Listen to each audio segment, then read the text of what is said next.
Doctors of Reddit, what is the strangest reaction you have had from a patient after telling them they don't have long left? The fuck do you know? You ain't God. He was given 6 months. That was 5 years ago. He still has inoperable cancer, but he's in remission.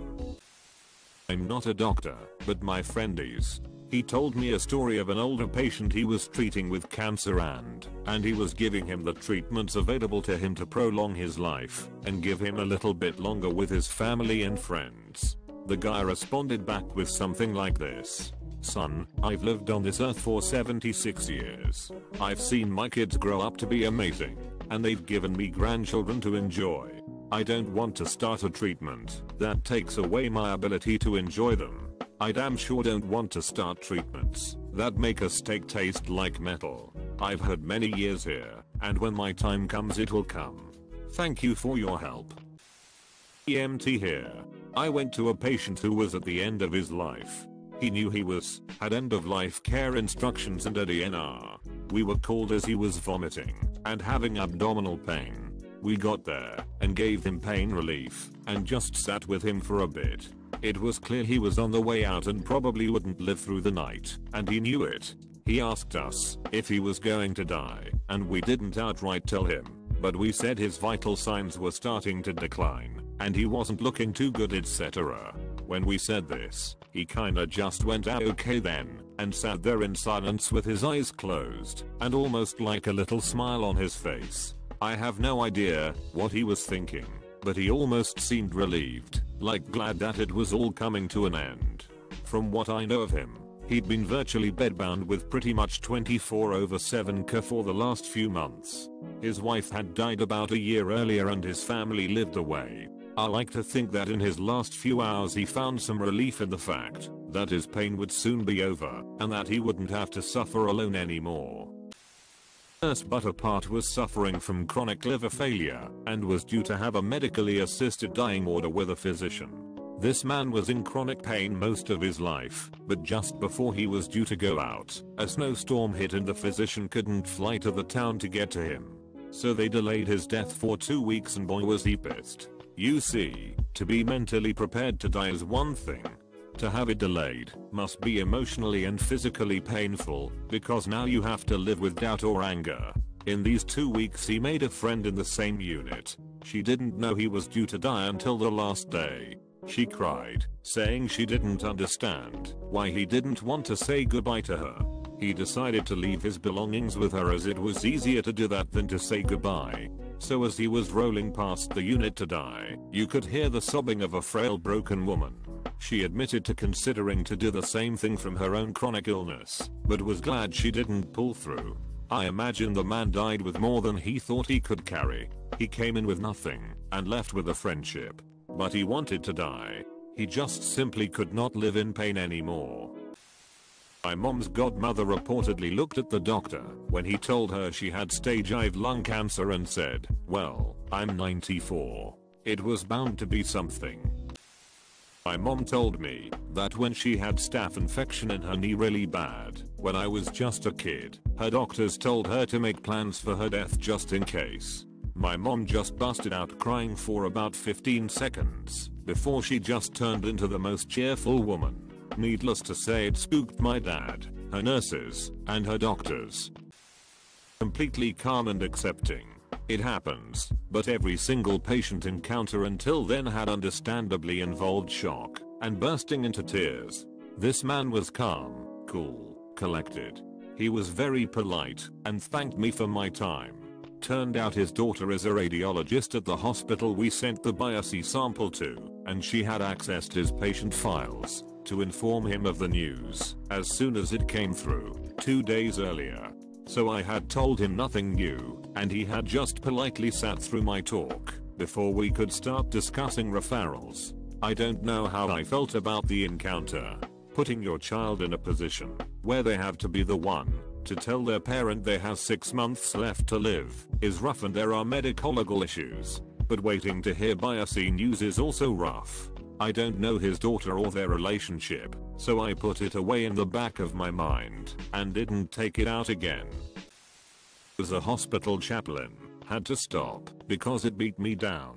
and my heart broke over every one of those people. Still, to answer your question, most cried and were visibly afraid, but one guy who was my age at the time, fairly young, was dying from alcoholism related issues, and I was around shortly after he got the news that he wouldn't live as soon as they took him off the dialysis.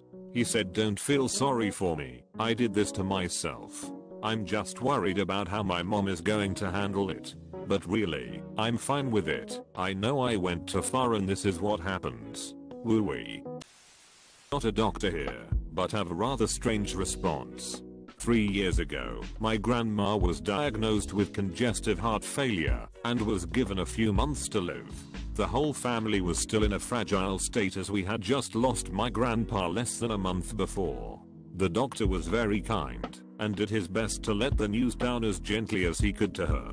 When he asked her how she felt about it, she looked him dead in the eyes and went, "Well, to be honest, rather bored." She passed exactly a year after my grandpa on the same day. I'm a doctor, and the strangest reaction I've had was, "Are you sure?" Okay, then. To be fair, I think he was already a little numb. His wife had died from cancer about 2 weeks ago, and then I had to tell him he had lung cancer. My dad is a doctor. I asked him a few times if anyone has ever died, his most memorable patient / what made it worth it. He said the most memorable patient was a young girl he had, 16 years old, who was dying. When he spoke to her about what was happening, she simply asked if someone could bring her the book in her bag and keep her mom out of the room while she read, because those people exhaust me. She finished the book and a week later died. Not a doctor, but I sat in the room with my mom when the oncologist said the chemo wasn't working and the mets spread. Did she want to try something else? Nope, she was done. Doc said 3 to 9 months. That was November 2017. She passed March 2018. She was calm, pleased with her decision, sense of relaxation, that those years of chemo, hydration, blood work, office visits were over, as that had become her life. She finally gave zero fucks. We went out to eat for lunch. That weekend her skin was neon highlighter yellow. This woman never left the house without head to toe Ralph Lauren and perfect hair. Opted for home hospice and all those comfy meds involved. Not sure if that's strange or not, but finding peace and ending life isn't normal to most of us. Not a doctor, but when I was in pharmacy school I did a rotation at a cancer ward. Had a few people die while I was there. One was a 90-something-year-old man who had some sort of brain cancer. The doctor told him he had about a week to live. The next day we were doing our rounds, and he was in his room singing "I'm about to die, I'm about to die" over and over, and laughing about it. When my great aunt was dying in June, they told her they could give her some treatments to give her another 6 months or so, and she basically said, "No thanks, just pain meds for me." They told her she'd only make it another 2, maybe 3 weeks on pain meds. She told them that's not her problem anymore. I think she died 2 weeks after being put in hospice. The nurses all told us that she was so sweet, they couldn't believe how ready she was to die. Most were heartbreaking and involved a lot of tears on both sides. On the brighter side, I once had a patient in her 80s with a fairly prominent chest tattoo which had remarkably sharp definition and a modern flair. She informed me that she always wanted a tattoo and she'd reached the point in her life that she did what made her happy, so she had it done that year. She was a damn cool grandma. One time I told her mother her child wouldn't live for very long and she freaked. She sweared and stormed out the room. I think she has never entered the hospital again.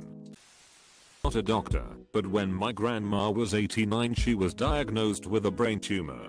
It was operable and physically she was perfectly fine. The downside of the operation was that, given her age, doctors couldn't tell if she would have been still herself after surgery. She refused surgery. She said, "All of my friends have died. My husband has died. All I've got now are my memories. I don't want to lose them." She died 4 weeks later in her sleep.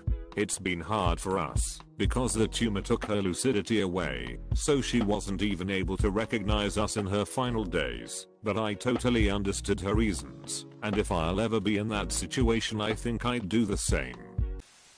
My grandfather was totally okay with it. He became a shell of his former self when Nana died, and was just waiting for God the rest of his life. When he found out he had inoperable lung cancer, he just took it all philosophically. He was ready to go. When they buried him, my mum put it best, "There you go. You're back with her. You got what you wanted." They'd been married almost 60 years. She passed a week before their 60th wedding anniversary. I can only imagine the pain he must have gone through.